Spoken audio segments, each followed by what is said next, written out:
sejam bem-vindos a mais um IBIOcast. Meu nome é Letícia, sou estudante do bacharelado em Biologia, também sou bolsista para a DIG aqui do IBIO, e hoje temos como convidado o professor Carlos Henrique Caetano. Pode falar mais um pouquinho sobre você, então?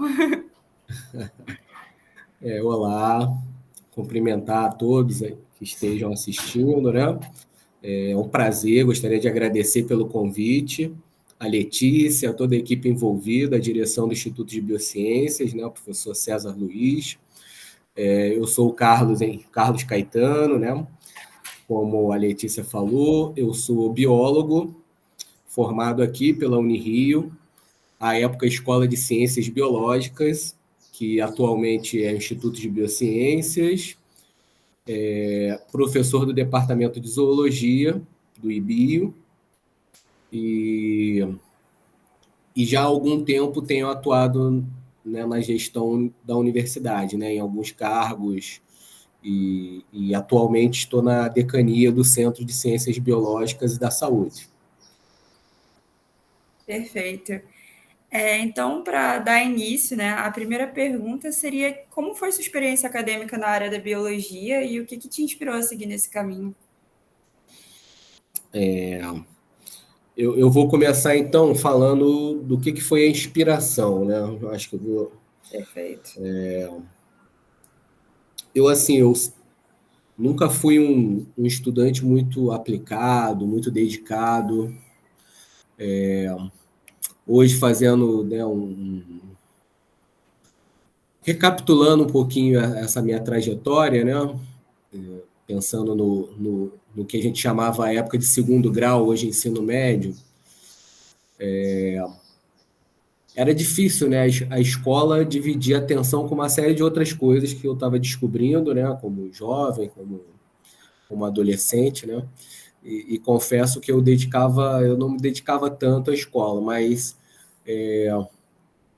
eu tinha um interesse, me despertava muito interesse as aulas, principalmente de biologia e história. A disciplina de biologia, no colégio onde eu estudei, até você tinha biologia 1 e 2, ela também tinha um outro diferencial, que eram os professores, que eram assim muito carismáticos, né? Eu tive professores assim que eu me recordo até hoje com muito carinho, com boas recordações. Eram aulas interessantes, aulas que conseguiam captar a minha atenção, né?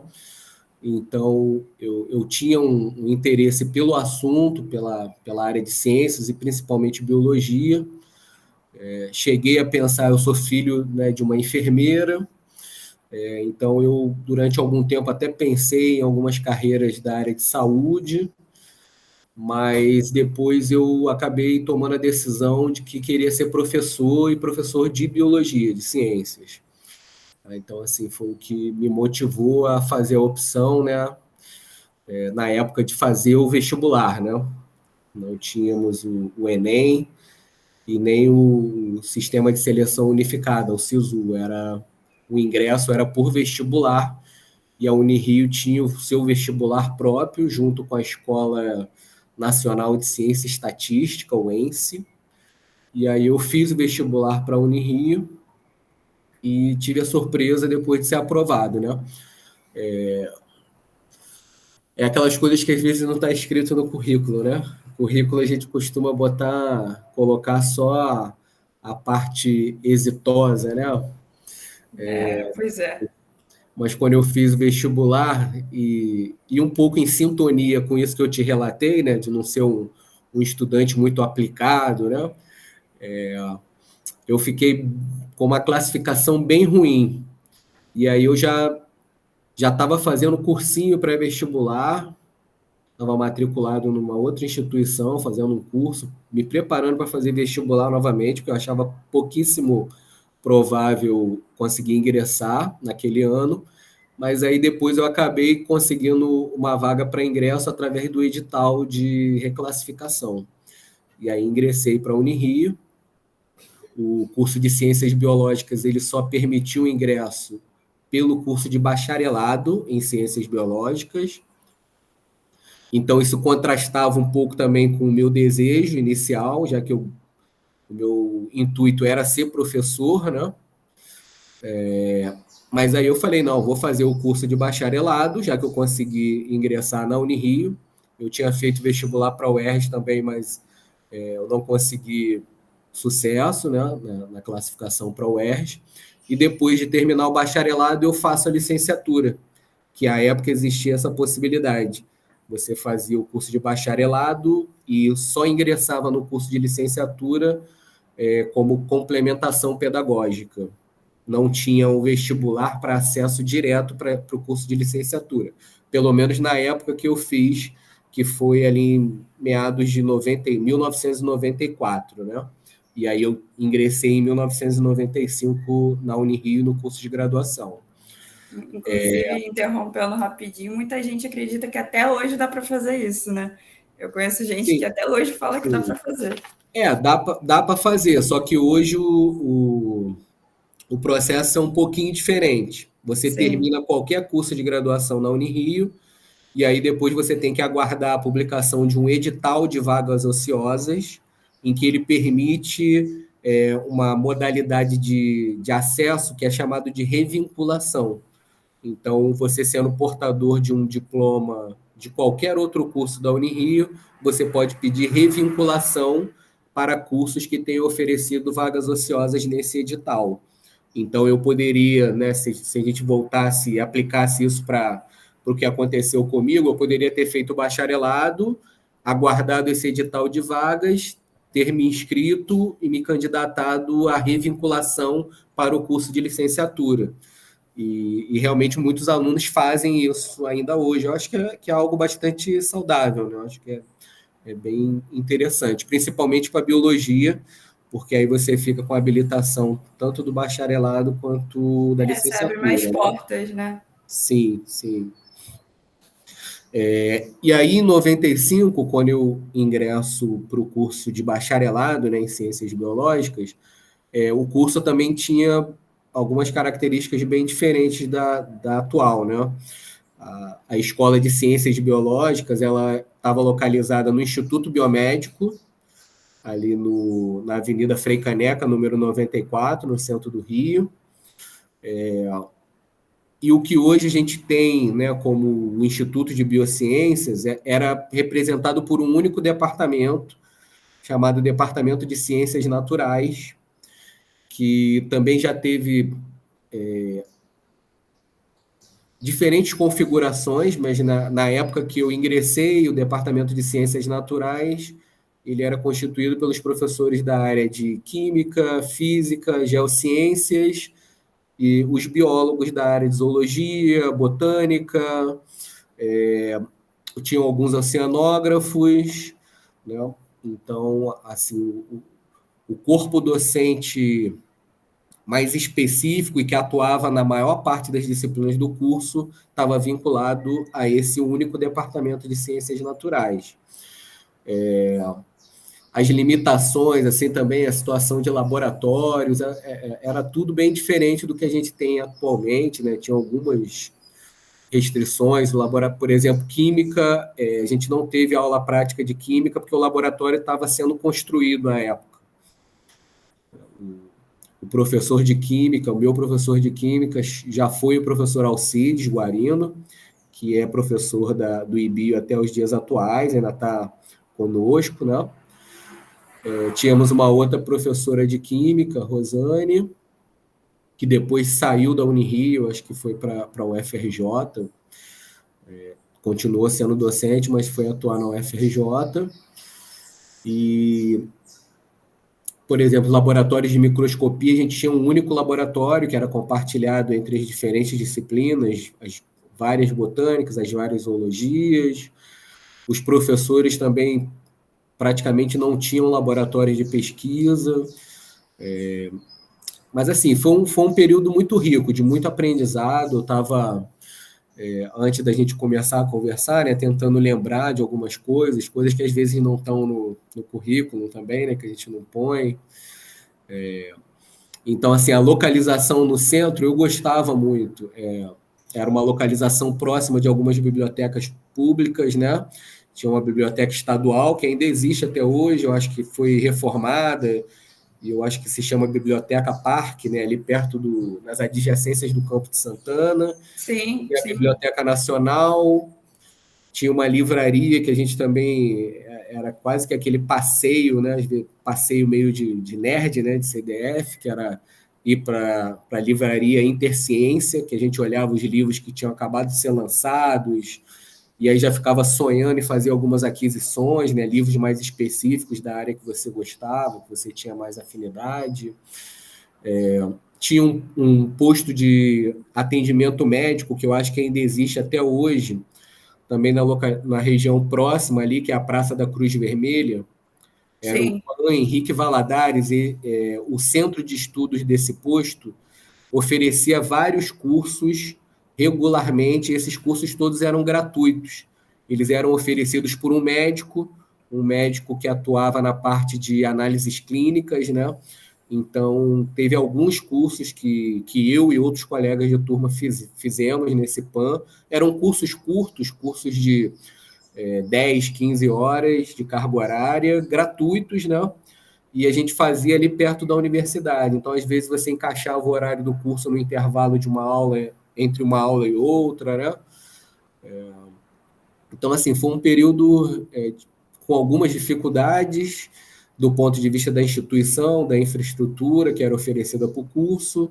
Era um curso relativamente novo à época, 95, acho que o curso de bacharelado em biologia, ele começa na década de 80, então talvez o curso ainda não tivesse nem 10 anos de funcionamento.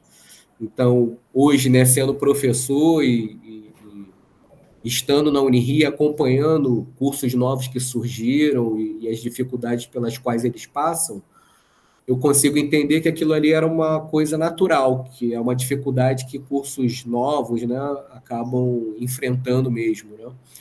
Mas foi um período riquíssimo, assim, um período de muito aprendizado, um aprendizado mais amplo, né, em que você aprendia sobre análises clínicas, sobre parasitologia, aprendia também sobre botânica, sobre genética.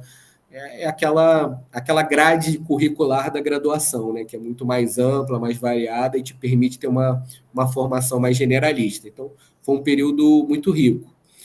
Uma outra coisa também que eu acho que dá para destacar foram assim, as amizades, né? Eu às vezes olhava alguns veteranos, né, alguns colegas mais experientes falando das amizades da graduação, e eu achava aquilo até um pouco esquisito, né? Porque você já tem uma vida social antes de ingressar na universidade. E parecia que eu, acreditando naquela história de que eu iria fazer grandes amizades na universidade, que eu estaria fazendo pouco caso ou desmerecendo as amizades anteriores que eu já tinha, né?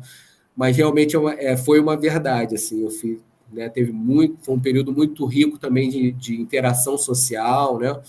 Participação em eventos, seminários, semanas de meio ambiente, que ocorriam também ali na sede da Petrobras, na Avenida Chile, se eu não me engano, ali no centro, né? Perto do Largo da Carioca, também era um evento gratuito que todo ano ocorria na Semana Nacional de Meio Ambiente, a gente sempre participava também. Então foi um período, assim, tenho amigos muito valiosos que eu carrego até hoje dessa época também, com quem eu aprendi bastante coisa, foi um período muito rico. Bem aproveitado. Sim, sim, foi bem intenso, um curso integral, né? Acho que tem esse É. E qual que era a sua maior preocupação na época, assim, antes de você se formar e após, né, logo depois de ter se graduado? eu acho que não era muito diferente da maioria dos jovens, né? Profissionais. Eu venho de uma família de classe média, meus pais eram servidores públicos, minha mãe, já falei, era enfermeira, trabalhava até em um dos hospitais em que ela trabalhou a vida toda, era um hospital universitário. o Hospital Universitário Pedro Ernesto, da UERJ, e o meu pai era servidor administrativo do Ministério da Saúde, ele trabalhava em posto de saúde, né?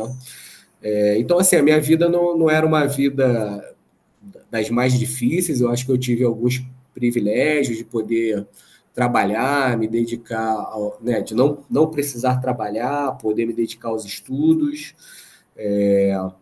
mas, obviamente, quando você não tem pais ricos, você fica com uma preocupação de conseguir se graduar, ter uma profissão e conseguir se empregar, ter uma boa inserção no mercado de trabalho, né?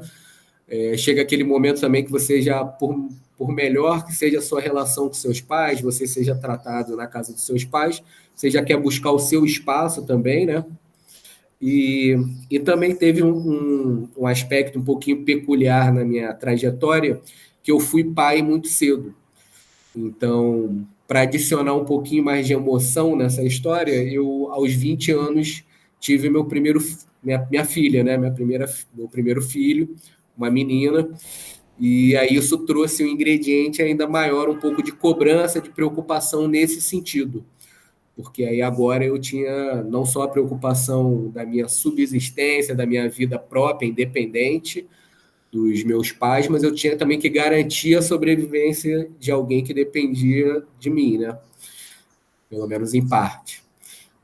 Então teve a grande preocupação era essa. Então, por muitas vezes eu fiz alguns planos, né, em que eu considerava algumas possibilidades. Por exemplo, no final da graduação, eu tinha um entendimento de que uma das áreas em que eu poderia ter sucesso como um jovem bacharel em biologia para obter um trabalho era junto a um laboratório de análises clínicas. E aí eu procurei me informar o que eu precisaria para trabalhar num laboratório de análises clínicas. Aí tinha um conjunto de disciplinas mínimas que eu precisava ter no meu currículo para o Conselho Regional me dar, né, o registro que possibilitasse a atuação num laboratório desses. Aí eu verifiquei quais eram as disciplinas, algumas eram oferecidas, mas como optativas, aí eu falei, então vou cursar essas disciplinas para poder conseguir explorar essa possibilidade caso ela seja necessária. E aí eu fiz as disciplinas de microbiologia, parasitologia e imunologia, que eram todas optativas. Acho que ainda hoje continuam sendo optativas no curso de bacharelado em biologia, né? E falei, tenho que buscar também uma experiência de atuação para saber como atuar num laboratório desse tipo, né? Eu, à época, já estava, no final do curso, eu já estava inserido num laboratório de iniciação científica na Unirio, na própria escola de ciências biológicas, mas era um laboratório da área de ecologia marinha. Então, eu falei, tenho que procurar alguma experiência nessa área de laboratório de análises clínicas. E aí eu soube de um edital, um processo seletivo que ocorria para seleção de estagiários para o Hospital Central da Polícia Militar, que é um hospital localizado no bairro do Estácio, bem próximo ali da Unirio, do Instituto Biomédico. Dá para ir andando, você vai andando pela rua, pela Frei Caneca, depois você chega nesse hospital. Aí alguns colegas da biologia fizeram também esse edital, alguns foram aprovados, a gente teve um grupo, acho que de 4 alunos que fez e foi aprovado, e aí nós iniciamos esse estágio lá. Então, no último ano da graduação, eu compatibilizei o estágio que eu já fazia de iniciação científica, que foi o meu estágio curricular, e eu fiz esse estágio não obrigatório no Hospital Central da Polícia Militar durante um ano. E aí, ao final, obtive, né, uma declaração de carga horária, e aí eu falei, consegui os requisitos para utilizar esse plano. Né? O meu plano B era esse. Se eu não conseguir, o meu plano principal era seguir na área acadêmica. Então, estava fazendo iniciação científica, ia tentar a seleção para o mestrado, e aí, passando no mestrado, passando bem classificado, tinha expectativa de receber uma bolsa. E aí eu tinha esse plano B, que era, não conseguindo isso, vou tentar trabalhar em um laboratório de análises clínicas. Então, essas foram as minhas duas possibilidades ali que eu consegui vislumbrar logo de cara. Obviamente, muito jovem, né, e sem ter muito conhecimento do que era o mercado de trabalho para um biólogo recém-formado.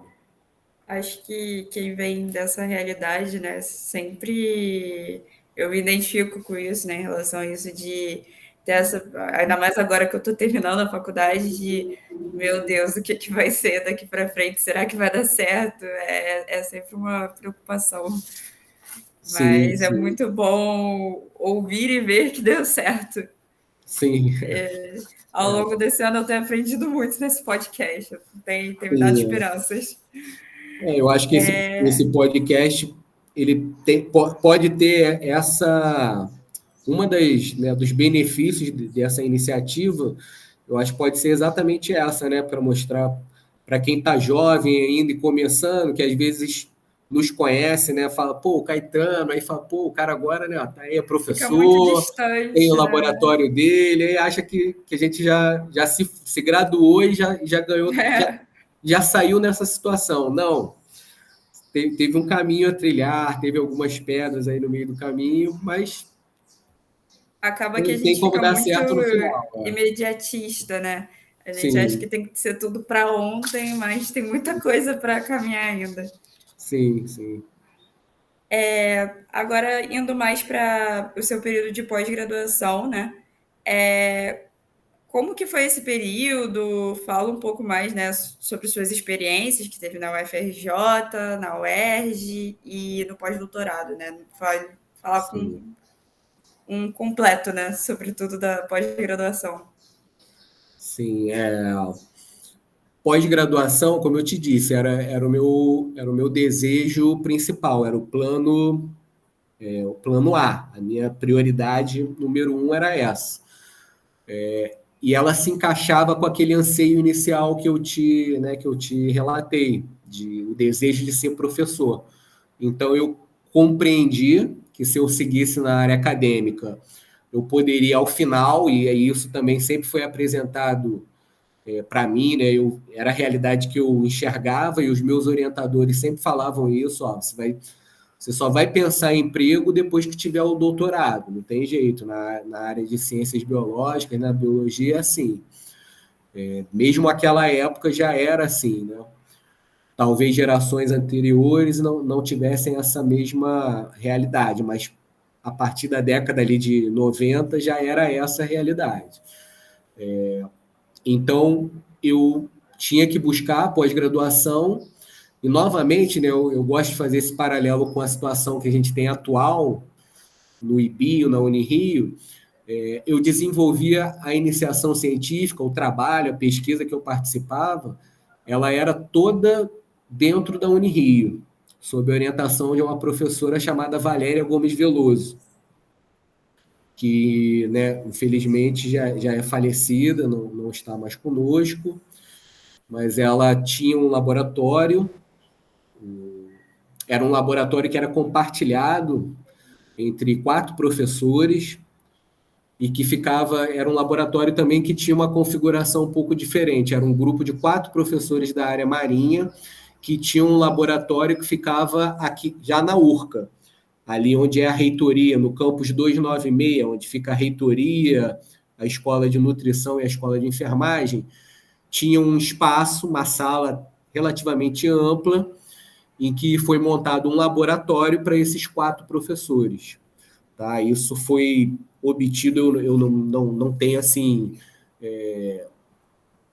conhecimento de como foi obtido esse laboratório, mas eu consigo associar que existiu durante algum tempo na Unirio, acho que algumas pessoas que eram muito entusiastas da área marinha dentro da biologia, e esses professores todos eram da área marinha. Então, era a professora Valéria Gomes Veloso, que era a minha orientadora, o professor Ricardo Silva Cardoso, que foi reitor da Unirio, também trabalhava junto com a professora Valéria, e apesar de nunca ter sido um orientador formal, também foi um orientador para mim, né? Depois se tornou. se tornou um grande amigo, assim como a professora Valéria, o professor Paulo Alberto Costa e a professora Adriana Braga. Então, esses 4 professores, eles tinham um laboratório chamado Laboratório de Dinâmica de Populações Marinhas. Então, a minha iniciação científica foi realizada nesse laboratório em projetos vinculados à professora Valéria Gomes Veloso e ao professor Ricardo Cardoso. Então, todo o projeto ele foi concebido, ele era realizado com a estrutura da Unirio, por mais deficiente que pudesse ser a época, né, com as limitações que existiam. Mas quando eu acabei a graduação, concluí essa etapa inicial, eu tive que pensar em sair da Unirio porque não tínhamos a pós-graduação na área de ciências biológicas ainda. O curso que hoje existe no IBIO, o Programa de Pós-Graduação em Ciências Biológicas, ele só foi aprovado para funcionar em 2010. E, se eu não me engano, a primeira turma começa em 2011. Então, eu estava em 98, início de 98, pensando em fazer os processos seletivos para começar o mestrado em 99. Então, era ainda uma realidade que não existia na Unirio. Então, eu tive que buscar esse curso fora. Mas, ao mesmo tempo, eu gostei do trabalho que eu fiz na iniciação científica, estava bem inserido naquele grupo de pesquisa. Como eu falei, né, a relação deixou de ser uma relação meramente de orientador-aluno e passou a ser uma relação até de amizade mesmo. Então, era um ambiente muito que reunia uma série de características muito boas. Eu gostava da temática de pesquisa, tinha jeito para fazer aquilo, tinha alguma aptidão e tinha um ambiente também de convívio muito bom, que também é uma coisa importante, principalmente para os jovens. Muitas vezes a gente precisa ter essa boa afinidade com o professor orientador. Se você não tiver, pode ser o melhor dos temas, você pode ser apaixonado por aquela temática, mas se você não tiver uma boa relação com o seu orientador, você provavelmente vai ter problemas, as coisas vão ser um pouquinho mais difíceis. Tem horas que você precisa de um apoio, né? Não tem Sim, como. sim. Vai ter uma relação humana ali que precisa ser harmoniosa, senão a coisa não fica bem complicado de acontecer. Então, eu tive que buscar isso fora da Unirio, fui obrigado, não era uma opção.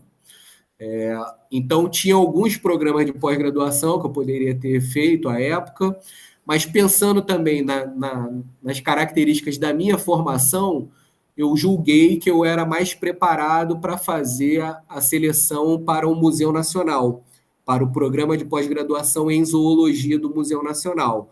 A prova era uma prova de zoologia, depois tinha a defesa do projeto, que era meu projeto de mestrado, era um projeto com uma população animal, não era um trabalho de zoologia no senso estrito, taxonomia ou filogenia, era um trabalho de biologia populacional, mas era um trabalho de zoologia, né? Era um trabalho com população animal.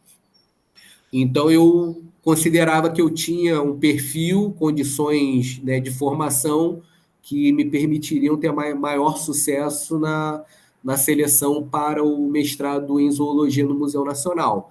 E aí eu fiz o processo seletivo, fui aprovado em 4º lugar, aí não consegui ter bolsa logo de início, isso foi um problema, foi um complicador, né? Eu já era um jovem biólogo com uma filha de 2 anos, mas aí a gente conseguiu, à época, né? Foi muito bom, uma notícia que foi recebida com muita alegria por todo mundo, por mim, pelos meus orientadores, por toda a equipe do laboratório. E aí a gente tinha uma possibilidade que existia à época uma bolsa na Unirio chamada de aperfeiçoamento técnico, que era uma bolsa para o aluno que acabou de se graduar. Então, a gente conseguiu essa bolsa de aperfeiçoamento técnico. Ela era uma bolsa que era intermediária em termos de valores entre o valor da bolsa de iniciação científica e a bolsa de mestrado. E aí eu fiquei durante alguns meses com essa bolsa de aperfeiçoamento técnico até que eu consegui uma bolsa pelo mestrado. Então, fiz o mestrado no Museu Nacional, no programa de pós-graduação em zoologia. Foi um período também muito rico, agora, obviamente, com uma configuração bem diferente, porque o conhecimento vai afunilando, né? Então, eu conheci alguns professores também muito importantes na minha formação, tive oportunidades também de ampliar o conhecimento na área de zoologia, estudar um pouco sobre sistemática filogenética também, apesar de não ser algo que eu utilizei na minha dissertação. E aí, em 2001, eu concluí o curso de mestrado. Aí, quando concluí o mestrado, eu confesso que aí eu dei uma...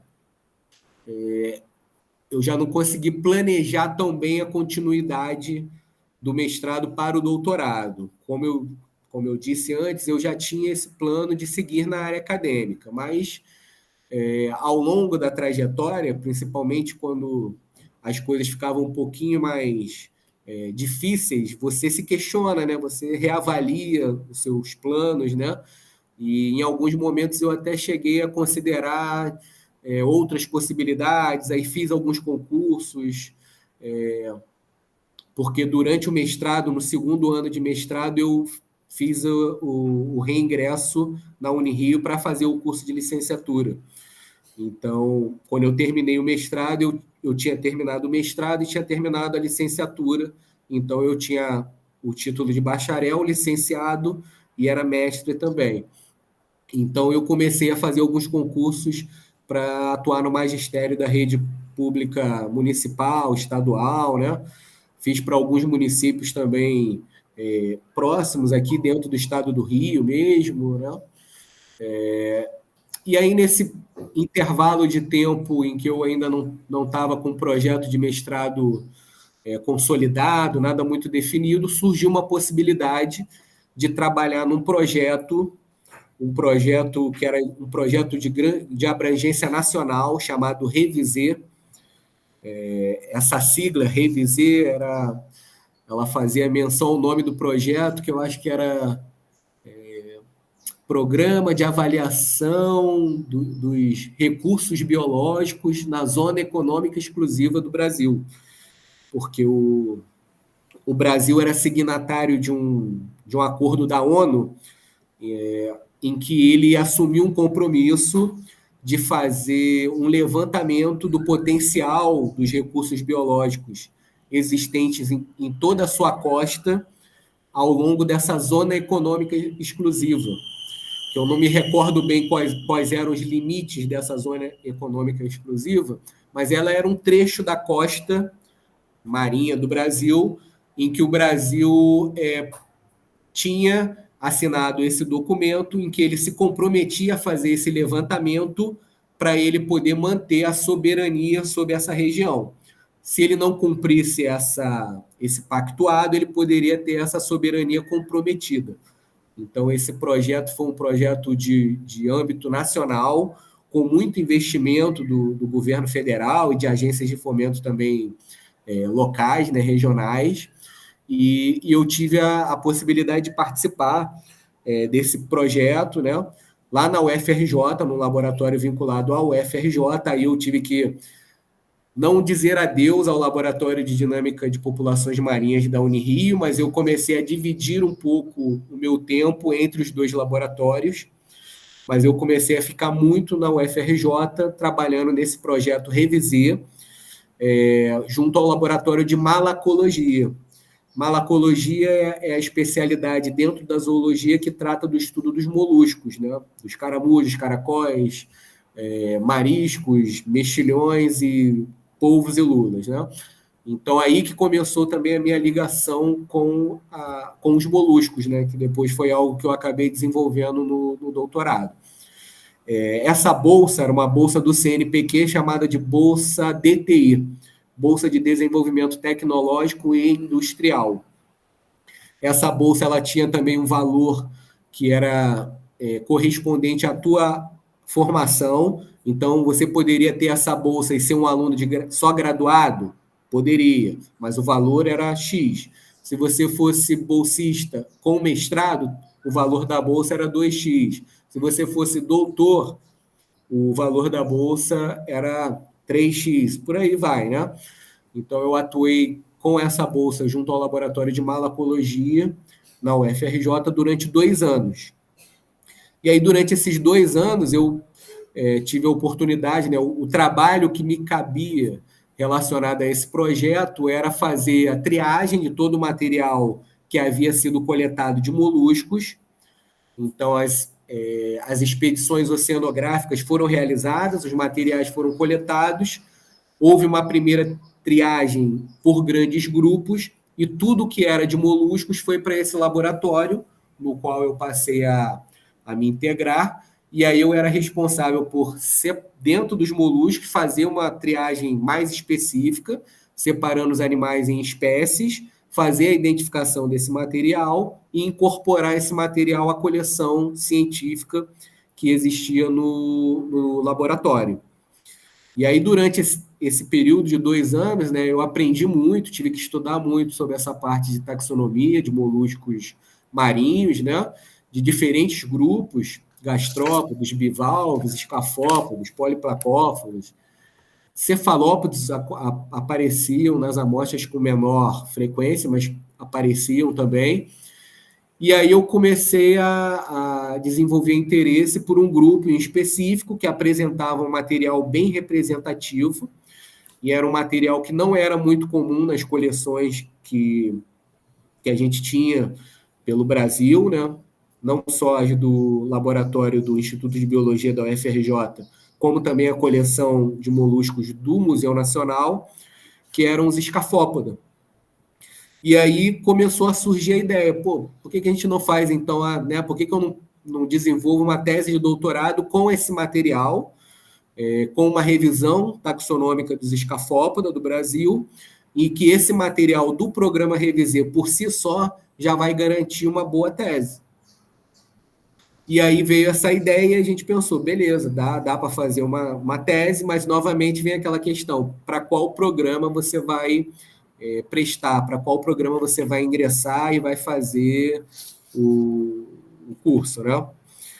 E aí, dentre as opções que existiam e também por conta do meu orientador, aí nesse momento era o professor Ricardo Silva Absalão, professor da UFRJ, ele estava credenciado no momento somente no programa de pós-graduação da UERJ, era um programa de pós-graduação em biociências nucleares, né? Meu Deus. Muito diferente, muito exótico, né? Porque o curso ele foi criado com um escopo, mas ao longo do tempo ele acabou ampliando a sua abrangência e aí ele incluiu o pessoal da zoologia, da ecologia, da UERJ, e aí ele não mudou o nome, mas ganhou esse escopo ampliado.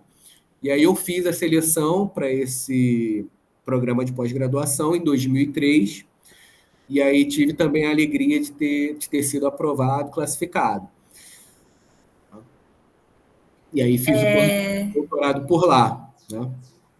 E como que foi esse período de doutorado, né? Você falou que você ia fazer essa revisão relacionada a esse projeto. Como é que foi esse período? Também foi um período muito importante, mas até também pensando, né, nessa nossa conversa aqui hoje no IBioCast, eu estava tentando fazer um pouco essa retrospectiva, né? E eu acho que assim o doutorado acaba sendo a titulação maior, né? Mas em termos assim de incremento na formação mesmo, eu acho que a graduação e o mestrado elas têm um peso diferente. Pelo menos para mim, assim, eu acho que acabou acontecendo isso. No doutorado, eu acho que você já chega mais com uma bagagem maior, né? Com uma formação uma formação geral, né? Maior, mais consolidada. Algo mais técnico, né? E aí eu acho que você vai aprimorando algumas coisas, né? Então, acho que no doutorado, acho que foi muito importante para aprimorar essa questão da escrita, né? Então, foi um momento, assim, eram 4 anos, né? Foram 4 anos, a carga de disciplinas é menor, então você pode se dedicar mais ao teu trabalho em si, a sentar, planejar, né, por exemplo, as publicações, né? Então você começa a talvez ter uma maturidade maior para escrever os artigos, né? Para fazer as análises de dados, utilizar, né? E aí tentar também aprender algumas ferramentas estatísticas que possam ser úteis, né? Durante o doutorado, a gente, né, eu tinha algumas dificuldades, porque a taxonomia de moluscos, ela ainda hoje, ela é muito baseada em caracteres da concha, né? Você foi aluna de Zool2, então você deve lembrar, tinha aquelas aulas de conchas, né, em que a gente fica falando de uma série de terminologias, vendo uma série de características. Como é que é o formato da abertura da concha? Como é o formato do lábio interno, do lábio externo? Tem costela, não tem? Tem linhas transversais?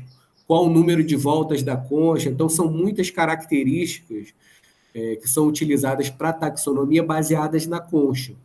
E no caso dos escafópoda, né, desse grupo em específico, a concha ela não é uma concha rica em elementos esculturais, ela não tem uma diversidade morfológica tão grande quanto existe em outros grupos de moluscos. A Eu concha, lembro do senhor falando isso. lembra disso? Ela praticamente é um tubo, é uma concha tubular que apresenta geralmente algum grau de afilamento, né, no sentido antero-posterior, e algum grau de curvatura.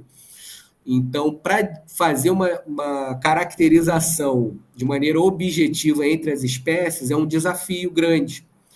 Então, uma das ferramentas que a gente utilizou durante o doutorado foi a abordagem morfométrica, que era fazer o quê? A gente observava intuitivamente, a gente acreditava que algumas diferenças bem sutis ocorriam entre as conchas.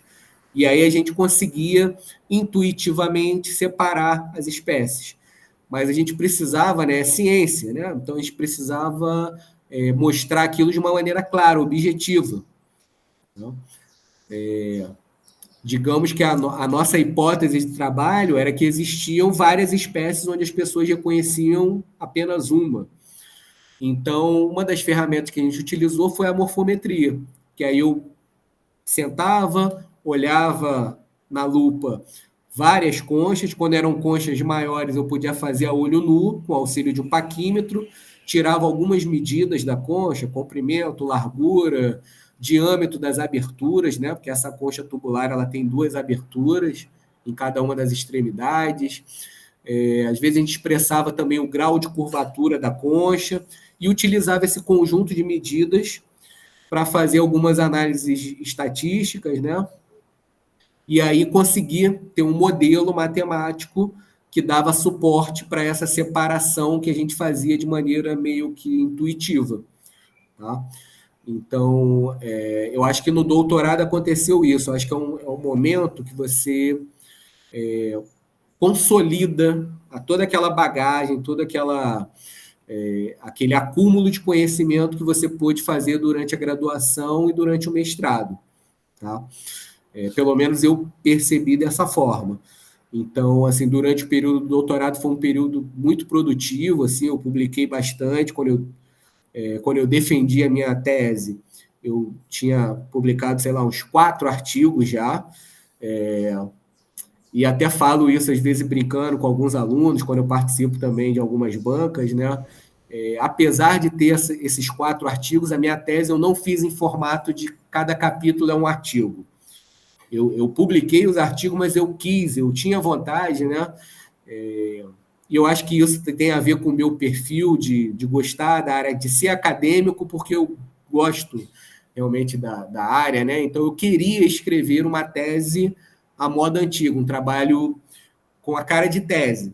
Então eu fiz uma tese que tinha início, meio e fim, não era uma compilação de artigos organizados em capítulos, e eu acho que foi uma excelente escolha. Acho que foi algo que me promoveu um crescimento nessa parte da escrita, né? Me deu uma segurança, e que também me ajudou muito depois, porque apesar de ter publicado bastante sobre o material do doutorado, eu não publiquei tudo. Então, logo depois do doutorado, quando eu comecei o pós-doutorado, o projeto era uma continuação do que eu fiz no doutorado e, basicamente, eu usei uma parte do pós-doutorado para ir publicando as coisas que eu ainda não tinha conseguido publicar durante o doutorado. Tá? Então, E acho você que diria que essa área, né, que você estava falando dos escafópodes, é a sua área específica de atuação na zoologia até hoje? as coisas vão mudando um pouco, né? Mas eu acho que eu poderia te dizer que hoje, dentro da malacologia, né, dessa área de conhecimento da zoologia, o reconhecimento que eu tenho dentro dessa área é relacionado aos escafópodos. Tá? Então, Uhum. ainda hoje, mesmo com o meu distanciamento, né, do laboratório por conta de uma guinada, né, que eu acabei dando na minha carreira, né, como professor, eu ainda hoje sou procurado, né, participo de alguns projetos e sempre vinculados aos escafópodos. Realmente assim, é a especialidade ao qual eu sou vinculado, né?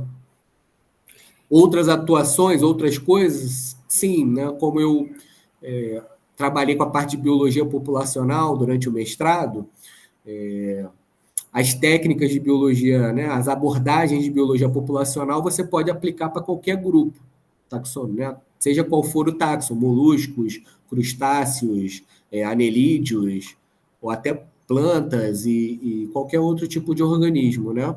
Algumas adaptações têm que ser feitas, né? Mas a abordagem em si ela pode ser aplicada em qualquer grupo. Então, também tem alguns projetos que foram desenvolvidos aí também já em parceria com alguns colegas aí do IBIO, que são com essa abordagem de biologia populacional, até com um bivalve, com um marisco invasor, né? Foi uma ideia aí que a gente desenvolveu já mais recentemente, já quando já estava como professor na Unirio, e aí possibilidade de que às vezes você fica procurando alguns nichos também, né? Isso também acontece ao longo da nossa trajetória, né? Você tem aquele nicho que você já começou a explorar há mais tempo, durante o doutoramento, durante a pós-graduação, e que cria uma identidade ao qual está vinculada a tua pessoa, mas quando você também ingressa numa instituição e se torna docente, aí você pode, às vezes, tentar enxergar outros nichos, outras Explorar possibilidades mais, né? também. Né? E relacionado a isso, quais habilidades que você acredita que foram mais importantes para o seu sucesso profissional ao longo dessa trajetória? Poxa, é difícil, né, falar disso. Hoje, eu acho que algumas características, assim, eu sempre gostei muito dessa. Eu tenho um temperamento, acho que mais sossegado, né? Um temperamento mais calmo, talvez, digamos assim, que eu acho que é necessário, por exemplo, para você sentar durante muitas horas e trabalhar num microscópio, numa lupa, né? Para examinar, sei lá, lotes com centenas de conchas e fazer uma triagem depois e olhar características. Você tem que ter paciência para uma pessoa talvez muito dinâmica, uma pessoa que tenha, sei lá, muita vontade de se movimentar, de fazer coisas mais ativas, né? Não consegue se ajustar bem a esse tipo de situação. Tá? Então, acho que esse meu jeito mais sossegado, mais calmo, digamos assim, embora eu não seja calmo o tempo todo, obviamente, né? Mas eu acho que essa possibilidade, essa característica me permitiu fazer esse tipo de trabalho. Acho que a habilidade para comunicação também, eu acho que é algo importante, né? Você vai ser professor, tem que falar, Principalmente nessa né? parte acadêmica. Então, é importante. Embora eu também hoje estava até pensando um pouco de como, com a idade, assim, você vai ficando um pouquinho mais sem vergonha, né? Você vai ficando mais descolado, né? Mas óbvio que ainda tem algo que eu, quando mais jovem, às vezes eu me sentia um pouco mais tímido, nem sempre me expressava muito, e depois com o tempo acho que você vai ficando Vem com a mais. experiência, né? Acho que a experiência, a idade também, você fala, já posso falar algumas besteiras, e as pessoas têm que, né, ouvir, vão ter um pouco de paciência comigo e tal, né? E eu acho que quando era jovem tinha um pouquinho menos dessa segurança, tá? O que E mais? Porque eu acho que isso também é importante. Às vezes eu fico tentando fazer essa leitura assim de, de tentar reconhecer quais são as minhas virtudes, quais são as minhas limitações, porque eu acho que isso é muito importante para a gente decidir que caminhos trilhar, né? Que escolhas fazer, né? Então, por exemplo, hoje, né, com a minha atuação principalmente na área de gestão, com os cargos que eu assumi até então, eu acho que foi muito importante também ter a característica de ouvir, de, de dialogar, de não ser autoritário ou o menos autoritário possível, né? É a mesma coisa do calmo. Eu não sou calmo o tempo todo, eu não sou sempre também o cargo às ouvir. vezes exige, Tem meus exige isso, momentos, né? tem os meus momentos também que bate, eu acho, um pouco de autoritarismo, né? Mas eu acho que, de modo geral, não é o meu perfil, né?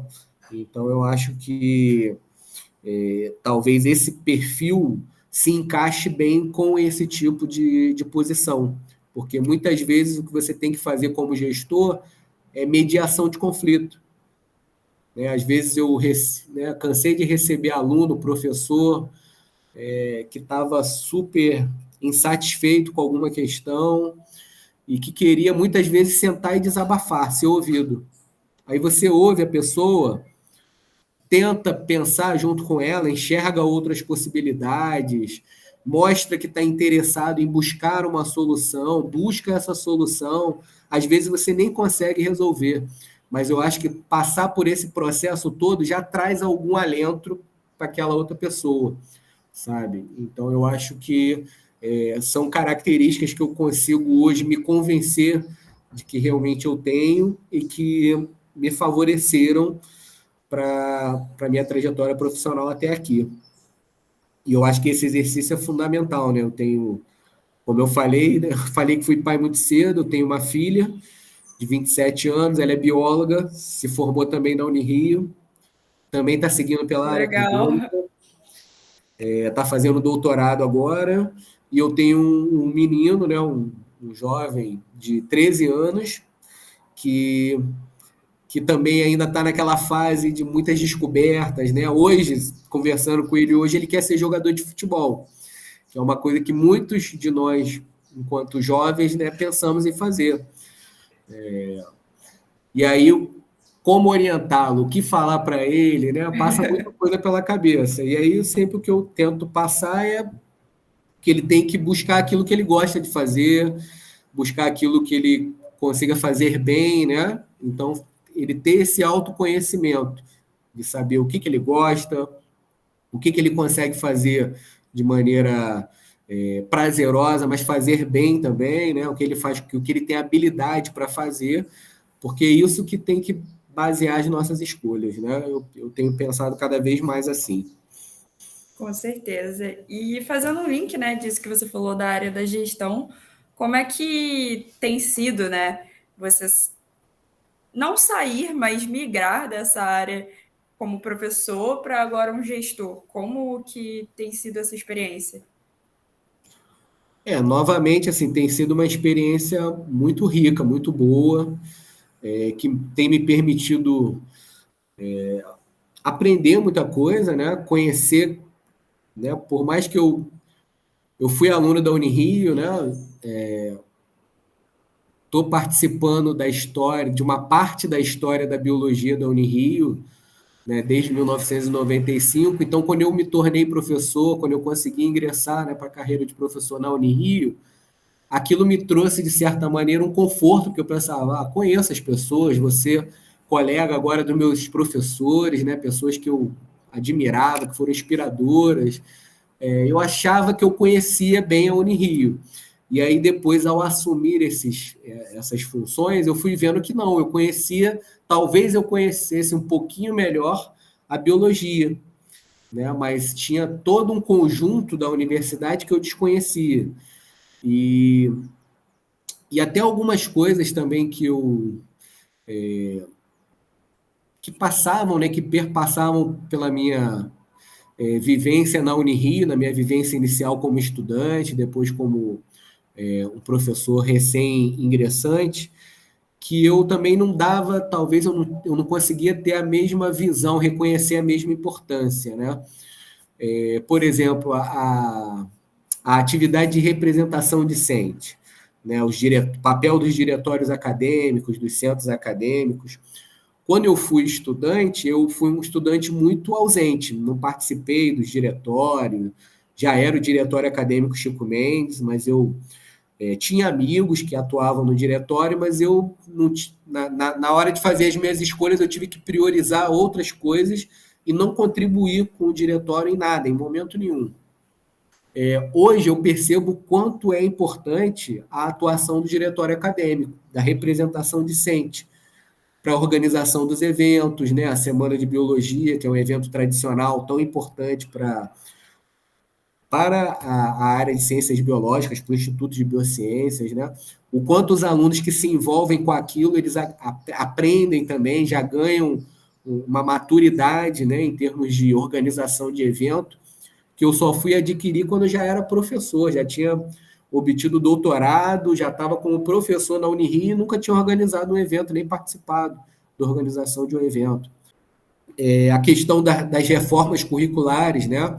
Agora o Instituto de Biociências está fazendo a reforma curricular dos seus cursos, as outras escolas do CCBS também, outras escolas da Unirio, e a importância dos alunos estarem participando. Eu lembro que quando eu fui estudante na graduação, a gente tinha um currículo que era muito pesado na área de matemática, física, química também. E eram disciplinas que a gente, estudante, olhava e falava, pô, mas por que isso? Por que eu estou estudando tanto cálculo? São disciplinas específicas da engenharia, né?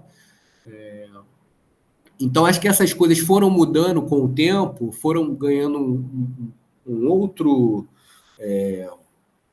um outro significado dentro do currículo, porque os alunos também começaram a se expressar, começaram de maneira organizada a se expressar e mostrar o seu descontentamento, mostrar a sua vontade de ter outros conteúdos que eram ausentes no currículo. Então, isso eu acho que vai motivando o corpo docente, né, estimulando o corpo docente a também se movimentar. Tá? Então, eu acho que é muito importante. Então, acho que essa atuação hoje na área de gestão na Unirio tem me permitido isso, entender algumas coisas que eu passei batido e talvez não tenha entendido tão bem a importância, né? E hoje eu estou conseguindo compreender melhor isso. E fora a questão de conhecer melhor a universidade mesmo, né? As escolas do próprio Centro de Ciências Biológicas e da Saúde, ao contrário das ciências biológicas, que é relativamente nova, né? E a Unirio, ela herdou algumas escolas para sua fundação, que eram escolas que já tinham uma história longa antes da criação da Unirio. Então, são escolas que têm assim, uma história também muito rica, né? E que é muito bacana de conhecer e para entender a configuração atual dessas escolas, né? Então, acho que essa atuação como gestor tem também sido um momento de muito aprendizado e também tem me propiciado muitas alegrias. Por isso que eu estou insistindo nessa área, né? Apesar de ter o pesar de ter que ficar um pouco mais afastado do laboratório. Mas são fases da vida, né? Acaba que uma hora ou outra você acaba se aproximando mais de uma. Verdade. Mas que bom que você está feliz com isso. É muito importante também. A área acadêmica tem isso, né? Ela te permite, né? Então, se eu tivesse que falar, assim, então, eu tive uma época da minha trajetória que eu era meu foco era a pesquisa e eu queria ser um pesquisador reconhecido, com uma produção bibliográfica expressiva, né? E aí depois veio uma época de transição em que eu descobri esse lado gestor e agora estou querendo ser o gestor que possa contribuir para a universidade da melhor maneira possível. E quando essa fase passar, pode vir outras coisas, por exemplo, extensão é uma coisa que eu trabalhei pouco na universidade. Eu até tenho um projeto hoje de extensão, mas que ele é tocado muito mais pelos colaboradores, né? Tem um colega, né, no departamento de zoologia, também da mesma especialidade, que também te deu aula em Zool 2, né, que também me ajuda Sim, nas disciplinas Zool 2, que é o Igor Miarreira, que ele toca o projeto de extensão assim, quase que plenamente. Né? Então, quando eu passar essa minha fase de gestor, né, me dedicar mais à extensão. Tem algumas ideias que já passaram pela minha cabeça, assim, de investir mais na parte de divulgação científica, né? Tentar dar o retorno para localidades, né, que são mais menos favorecidas, né, localidades que às vezes a gente vê muitos projetos ainda e por razões óbvias, né, muito restritos aí à Zona Sul e tal. E eu, como sou uma pessoa que sempre morei na Zona Norte, continuo morando na Zona Norte, e eu conheço a realidade aqui, tá ao meu redor, não tem como eu fechar os olhos para ela. Eu tenho muita vontade de trazer a Unirio mais para perto da Zona Norte do Rio, trazer a ciência mais para perto, para fazer a garotada, de repente, despertar esse interesse e com isso contribuir para questões aí globais, né, que nos ameaçam aí, como a questão do negacionismo científico, né, que ficou tão em evidência aí na época da pandemia Covid. Então, levar esse tipo de informação para essas regiões mais precarizadas, né? Então, isso é um desejo que eu tenho de contribuir com isso ainda como professor na universidade. com certeza, isso é muito importante fazer essa conexão, né? E acredito agora que, para finalizar com a última pergunta, que a gente sempre faz aqui, que qual conselho que você daria para os estudantes que vão começar na carreira de biólogo agora, tanto como professores ou como pesquisadores, qual seria o conselho? Eu acho que eu vou tentar dar o conselho que é o conselho que eu dou para os meus filhos, né? Que eu dei para os meus dois filhos e continuo insistindo nisso. Você tem que realmente trabalhar muito essa questão do autoconhecimento, tentar reconhecer as suas virtudes, se conhecer melhor, né, para fazer as suas escolhas de maneira mais adequada e trabalhar com algo que te faça feliz, né?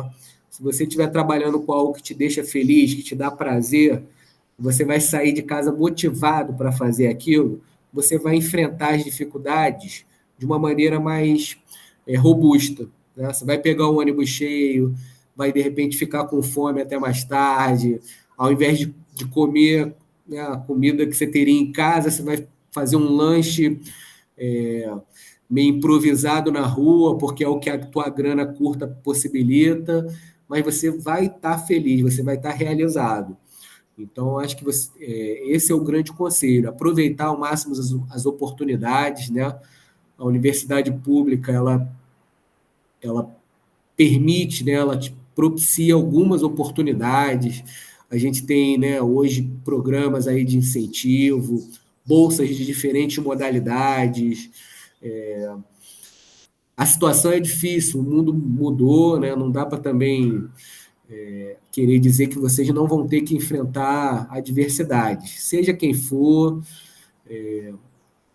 com as características próprias da vida de cada um, mas as adversidades existem para todos, ninguém escapa delas.